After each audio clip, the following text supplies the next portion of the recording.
Hello. Just wanted to send a video out explaining your seminar presentation. Okay, this is going to represent 5% of our final mark, and it's going to fall under our oral communication strand, as is explained on the lesson. So you're going to click on this Google document, and this Google document will take you here and to the explanation of the actual assignment. So let's talk a little bit about the assignment. So we're basically asking you to do something very similar to the presentation that you did in Unit 1 for short stories. This is an oral presentation. If this was an actual classroom, you'd be standing in front of the class presenting. Here, you have the option of coming in and presenting just to me. You don't have to do it in front of the classroom if you don't want to.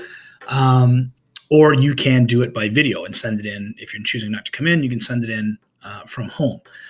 In Unit 1, you were supposed to do a presentation, and I outlined a number of different options using Screencastify, which I think is the best option, uploading it to YouTube and then embedding it in your answer, or simply by using the tool that's directly embedded in your Dropbox.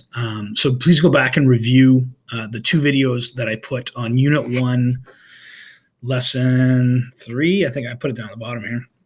Yeah, Unit 1, Lesson 3, if you're going to do a video. The expectation is that this is the second time you've done this, so shouldn't be a problem doing that. Obviously, if there's any questions, you can always send me an email or give me a call, or certainly come in and I can walk you through the process if the videos are unclear in any way, but they're really not. I think I walked you through it quite easily, so you should be able to do that. So what you're going to do is you're basically going to you create a formal seminar presentation of 4 to 5 minutes in length, and that's a ballpark. I mean, if it's 3 minutes and 40 seconds, I'm not going to dock you marks, and if it's 7 minutes, I won't either. But the ballpark is around 4 to 5 minutes. You're going to basically pretend you're the teacher, and you're teaching the class about one of the topics below. Okay? You have to have an opinion, certainly, but the key is, like as always, I want you guys to have opinions. That's great, but you have to back up your opinion using proof from the play and outside sources to back up what you're saying.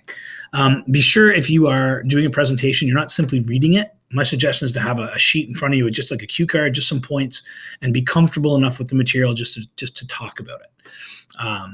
And I've included, at the end of this, I've included some tips for kind of doing well on presentations.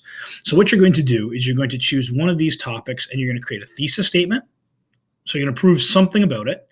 You can use proof and your argument to prove your thesis about this topic. So you're going to choose one of these 6 or 7 topics. So here are the topics. Who or what is responsible for Willie's fall? If we don't think it's Willie himself, what is responsible for his eventual fall and death? Again, no right or wrong answers here. It's your opinion, as long as you back your opinion up with fact and you prove it using the events of the play. Happy and Biff. All-star potential unfulfilled. They could have been great. The Happy and Biff of 1928 were headed for great things.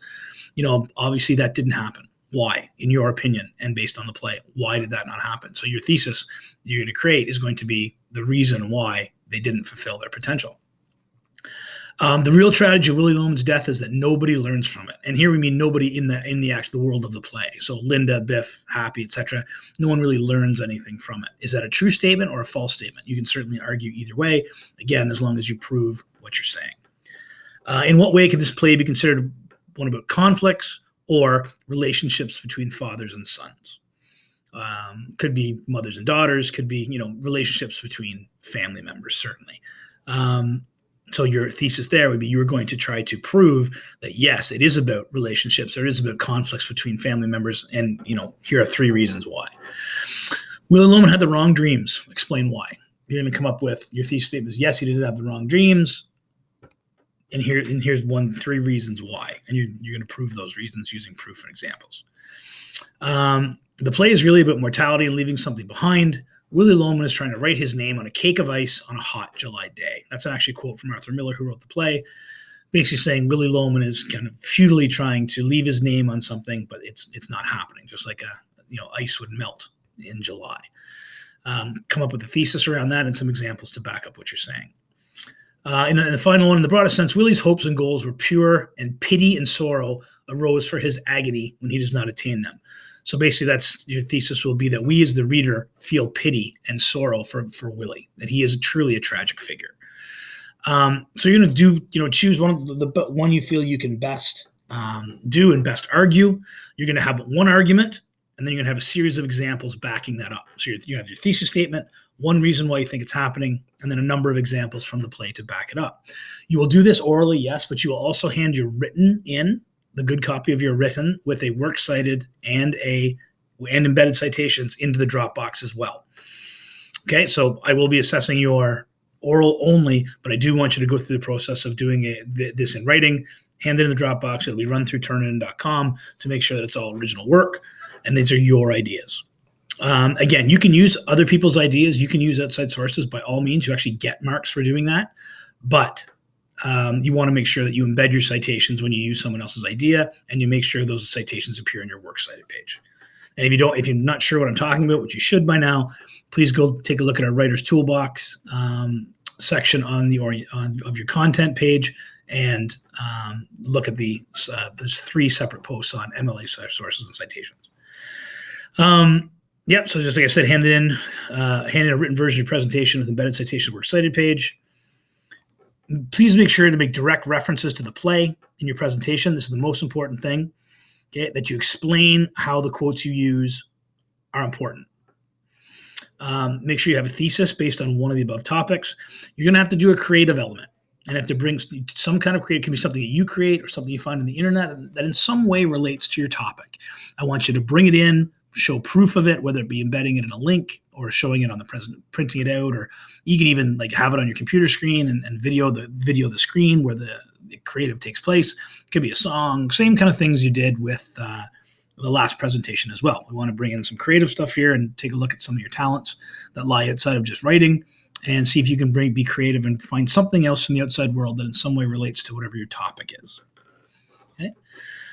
Here's the rubric for this. You'll see that we want to be over here in level 4. We're looking for, a thorough understanding of the plays and themes, insightful and logical arguments, lots of quotations and proof to back up what you're saying, to communicate your thoughts in a high degree of clarity. It's an organized presentation, and your language and your grammar, etc., is on point. Okay? And I've included here some tips for succeeding when presenting. You can look at them. And again, if you're not sure how to post a video, please review the lessons I put in Unit 1 and Lesson 3.